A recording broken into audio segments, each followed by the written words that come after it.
Hello, my loves. Hello, beautiful people. What's the one thing in the world that everybody cannot get enough of?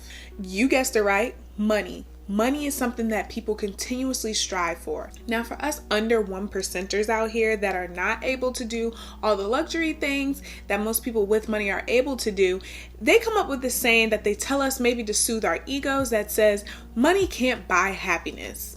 But my question is, what do people who have money know about if it buys them happiness or not? You're not stuck under the 1% at this point. So I decided to do a little research. I mean, honestly, let's be real. When you look at social media makes it seem like if you have money, things are easier for you, it's more fun, you have less stress, and there are more conveniences. And then here we are sitting back on our phones looking like, that must be nice.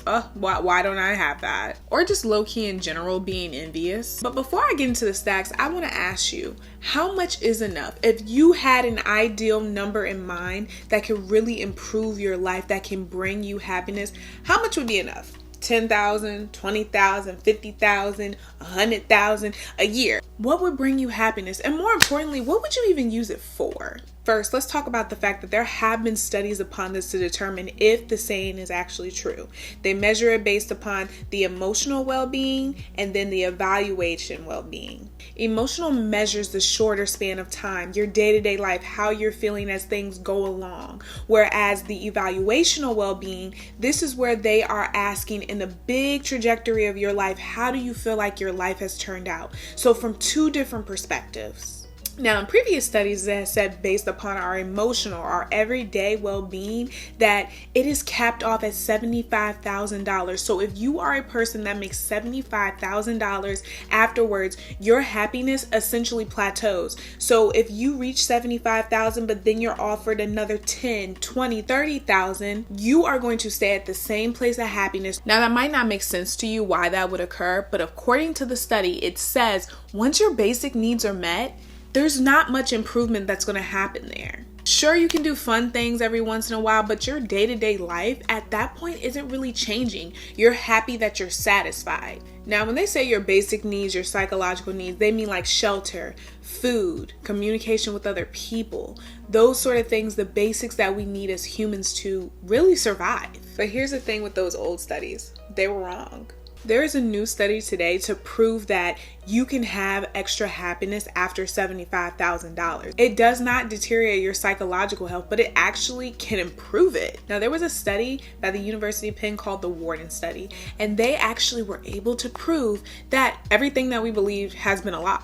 I do want to put out there that for this study, they had the advantage of smartphones, whereas the last studies, they were back in the 2000s. They didn't necessarily have all these cool apps that could communicate with people instantaneously. Now, this study used the same elements of the emotional well-being and the evaluational well-being. When they looked at the emotional well-being on a day-to-day level, they would send out random texts or polls to see how the person was feeling in that moment so that they can actually get accurate data. Now, this poll was in a Likert scale format, meaning 5, I strongly agree versus 1, I strongly disagree. Now, based upon their ability to get data in real time, it really broadened their ability to get accurate data. That being said, it was found that when you have more money, you are less likely to have daily basic stressors and inconveniences. And when that happens, because you have the resources, you're less likely to have stress. And when you have less stress, you are more likely to be happy.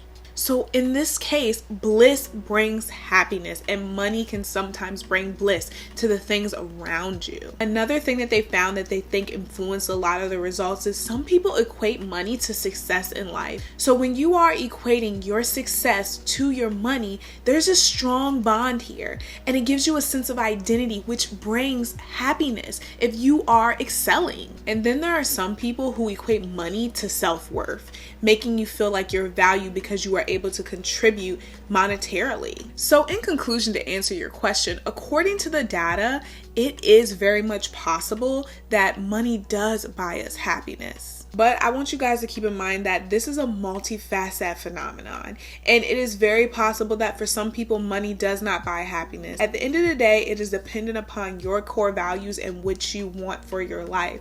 If your core values are to live lavishly, then money will probably buy you happiness. But if you are someone that looks for inner peace, or just to be centered, or just to be comfortable, money is only going to go so far.